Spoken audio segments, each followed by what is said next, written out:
అబ్బ నిప్పులాంటి చూపు కాటు చెప్పుకుంటే సిగ్గు చేటు అబ్బ నిప్పులాంటి చూపు కాటు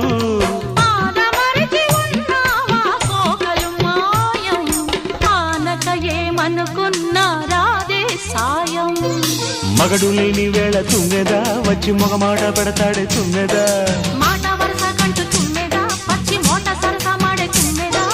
అంత ఎదురుగానే తుమ్మెదా రెచ్చి హత్తుకోపోయాడే తుమ్మెదా తుమ్మెదా తుమ్మెదా ఎంత తుంటరోడే గోవిందుడు తుమ్మెదా తుమ్మెదా ఓ తుమ్మెదా ఎంత తుంటరోడే గోవిందు